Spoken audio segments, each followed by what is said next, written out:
We had the 10th SOC, that's their special forces. So Green Beret's operations, is really train, advise, and assist.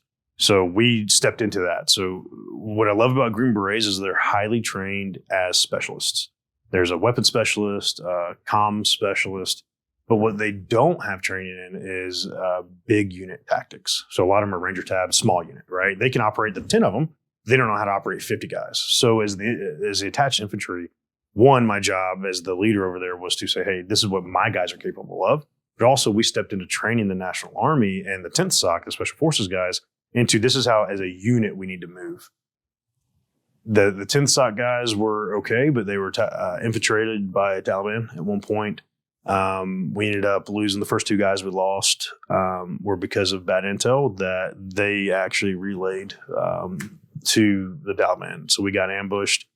They were way more prepared than we knew going in, what our intel said, but it was because of that person that was on the inside. And then in that same operation, the National Army over there, the way it was usually stacked is you have 50 nationals, then my guys, and a Green Beret, and like 4 or 5 of my guys. And that's how we kind of broke up the different teams. And our job was to be behind and like push them forward, advance the line with them. What ended up happening inevitably was they wanted the Green Beret in front, and then the Green Beret wanted my guys in front because we're the guys that maneuver in a different capacity, and they would essentially be the team leader or the squad leader for my guys. When we got ambushed that first time, all the Afghan Army guys, they threw their weapons down and tucked tail. That was the hard part, right? They weren't there wanting to fight their own war. It really wasn't their war. We were fighting a proxy war in their backyard. And we weren't fighting Afghan guys. And Afghan guys weren't, a lot of them weren't Taliban. It was mostly other parts of the region that became the Taliban that were essentially fighting in their backyard. So some people didn't want us there. A lot of the civilians there didn't want us there. So when it came down to like nitty gritty, they weren't the ones you wanted to rely on. It's a beautiful country. If we could ever be at peace over there, it'd be a great backpacking arena. But honestly, man, there's not a lot of great things that happen over there. Like I said, the civilians don't like us. They didn't want us there. They didn't want anybody there because, again, it's their homes, their villages that are getting attacked. We had a couple operations we ran. About 6 weeks in, we ran an operation that, the one I was talking about, where we got ambushed. Ended up losing a Green Beret and an EOD guy. And it was supposed to be, our guys, 50 of us against 10 of them. And usually you want those numbers, right? Ended up being 200 of them with like dug in battle positions. The unfortunate part attached to that, I was in the FOB still. I was watching all this on ISR and the drone footage, but it's an operation I planned. So a lot of what I started recognizing is, we are so scattered over there. We were so scattered, and the Green Berets were doing things very differently. But we're in a very open field. So we had helicopter insertion, and we had to move a lot and carry a lot of gear into where we were going. But it was really, I guess the best way to put it was like it's gritty, right? You don't think about the grit needed attached to these different operations, but we would essentially go in and take over a village.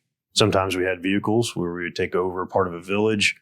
You'd see the civilians as we started rolling into town or walking into town. You'd see the civilians head out, which is usually the intel is already out at this point. Here come the Americans. We need to leave.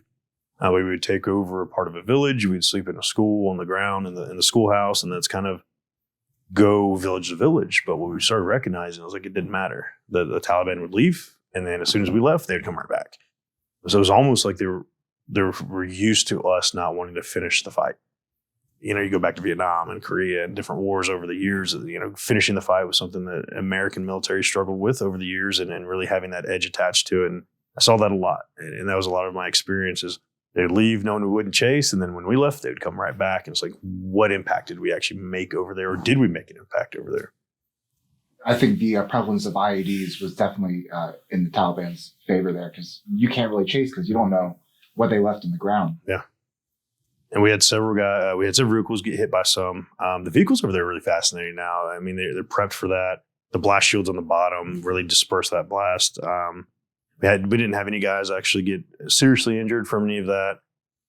I was in one of the vehicles, and being in my position, I was in the back, right? So I couldn't see anything. But we actually ended up hitting something that blew off our halon system. And the halon system is the fire suppression system in the vehicles. And what it does is like a fire extinguisher. It hits you with all the stuff, but also sucks the air out of the entire compartment. that is a terrifying thing, right? Being stuck in this vehicle, all of a sudden you can't breathe, and the first deep breath is the fire extinguisher, the powder. But yeah, the IEDs, the roads were treacherous. I mean, there were times that we had vehicles roll because we're trying to move around something, and top heavy 30,000 ton vehicle. I mean, they're just massive vehicles. But on roads over there, it was like a terrible way to travel, and there was always something that seemed to be happening. So yeah, it just wasn't worth the chasing at all. And if we did, it was trying to put out the EOD guys, and just not worth the effort attached to that. Throughout our operations, we ended up losing a sergeant major that's a Green Beret as well. It was a really bad year for the Spec Ops guys because they were just so active and so kinetic attached to it.